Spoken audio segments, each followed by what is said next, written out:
Et nous voilà repartis pour une nouvelle édition captivante du Business Now TV Show. Aujourd'hui, nous plongeons au cœur d'un sujet à la fois actuel et essentiel, l'impact des technologies pour transformer la vie dans les communautés rurales, surtout dans le contexte des récents défis sismiques. Pour explorer ce thème avec une expertise inégalée, nous sommes honorés d'accueillir un invité d'exception, Monsieur Redouane El président de la fédération APB, leader visionnaire. Monsieur El est au premier plan de l'innovation technologique au service des communautés. Nous allons discuter de la manière dont les technologies, notamment l'Internet par satellite et les solutions solaires, peuvent devenir des leviers de développement et de résilience pour nos douars.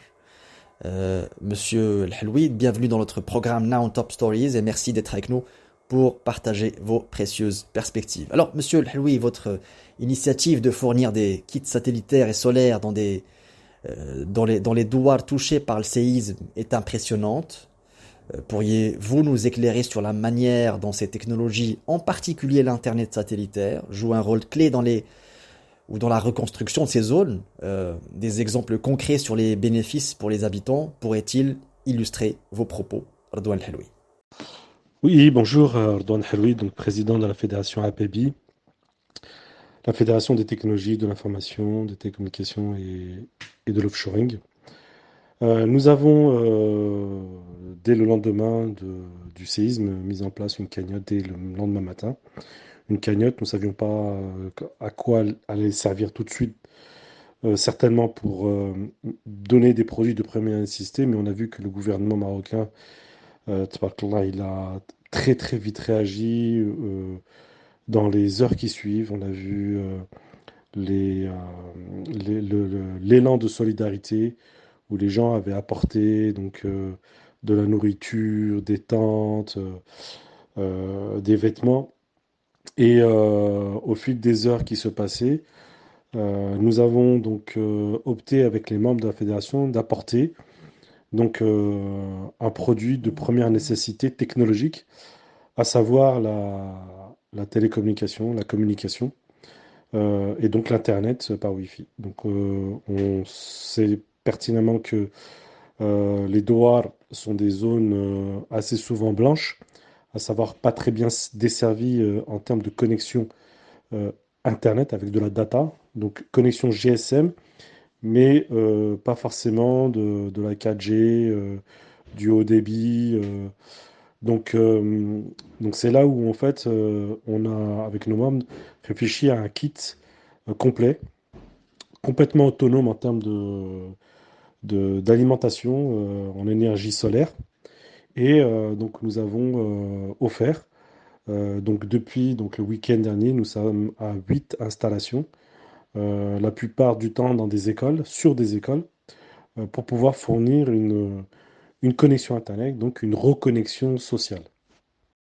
L'impact de l'accès à Internet que vous avez initié est indéniable, surtout en matière de télémédecine et d'éducation.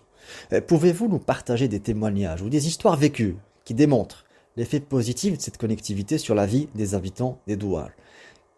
Quelles sont vos stratégies pour pérenniser et développer ces services? Donc l'idée de la création de ce comité de solidarité au sein de la fédération était donc de collecter de la donnée au fur et à mesure que nous déployons cette donation. Je rappelle que contrairement à des vêtements ou des tentes ou de la nourriture, nous ne pouvons pas faire des dons, ce type de dons et le déléguer. Ça nécessitait forcément un accompagnement, une expertise, et c'est toute la valeur ajoutée de la fédération et de nos membres qui ont compris cela. Donc la première brique est la mise en place de connexion, de points de connexion. Donc je rappelle, kit satellite avec auto-alimenté, avec un an d'abonnement Internet offert et du Wi-Fi longue portée jusqu'à 500 mètres.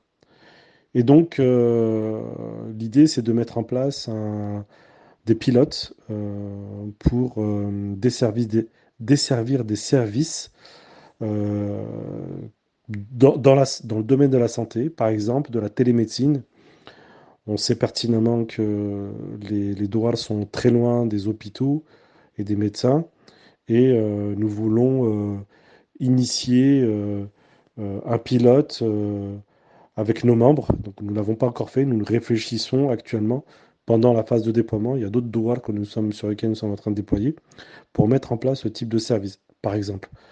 Ce qui permet à une personne malade ou blessée de pouvoir contacter un médecin et de faire un diagnostic à distance, le temps d'identifier la maladie ou les problèmes et d'emmener le malade, par exemple. Donc des services d'éducation, proposer des services de e-éducation, de soutien scolaire. On a des membres qui ont une base de professeurs bénévoles. Donc on peut imaginer, grâce à la connexion Internet, proposer par exemple du soutien scolaire. Euh, on a aussi identifié sur le terrain où les citoyens des Douars, avec donc ces maisons qui ont été détruites, et avec leurs affaires personnelles, et donc leurs papiers, leur livret de famille, ou leur carte, leur permis de conduire par exemple, ou d'autres documents, donc qui sont sous les ruines et perdus.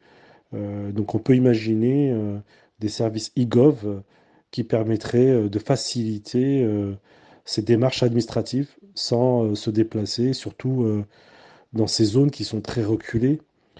Et pourquoi pas dans le moyen long terme, après reconstruction et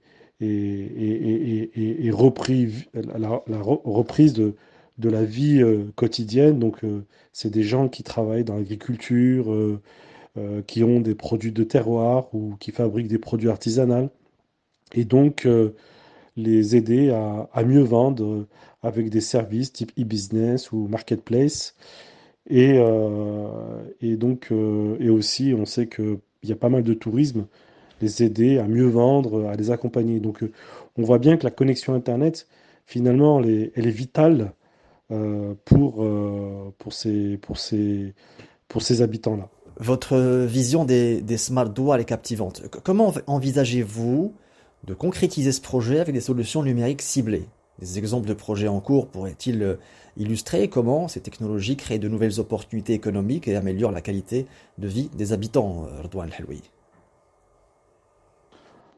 Donc, au fur et à mesure de nos réflexions avec nos membres, nous nous sommes rendus compte que ce dramatique séisme pourrait être une opportunité pour cette région et pour toutes les régions du Maroc dans lesquelles il y a ces douars. Et pourquoi pas lancer le concept de smart douar, à savoir des douars qui soient bien connectés, bien desservis, comme je disais tout à l'heure, avec des services euh, qui répondent à, à des secteurs comme la santé, euh, la télémédecine, le e-learning, l'éducation à distance, le e-gov, toute la partie services administratifs et tout ce qui est e-business et e-service. Et donc, faire en sorte que dans cette démarche de reconstruction de ces régions, nous puissions réfléchir à des douars augmentés, améliorés avec cette connectivité. Bien entendu, avec toute la cybersécurité et la protection des données, la protection sur l'utilisation de l'Internet, parce que euh, c'est important de préserver aussi, euh, je dirais, le côté tradition. Et dans la vision de Sa Majesté euh, Mohammed VI, Nasrallah, il a bien compris effectivement l'importance de la reconstruction tout en préservant le patrimoine ancestral et, euh, et, euh, et apporter un confort de vie et une connexion, une reconnexion de ses habitants, je dirais, à la vie sociale. Euh, nous, citadins qui vivons en ville, nous avons accès à tout, aux différents commerces, au pas de la maison, au pied de la porte, à quelques mètres, aux hôpitaux, au service administratif. On ne se pose pas la question. Mais pour ces gens-là, c'est un véritable défi de pouvoir vivre convenablement et d'avoir des services de proximité. Et le digital va vraiment pouvoir rapprocher tous ces services et les aider à, à améliorer leurs conditions de vie, mais aussi à se développer. Voilà. Merci à vous. Redouane Hlui, je rappelle, vous êtes président de la fédération APB. Merci d'avoir accepté notre invitation sur le Now on Top Stories du Business Now TV Show.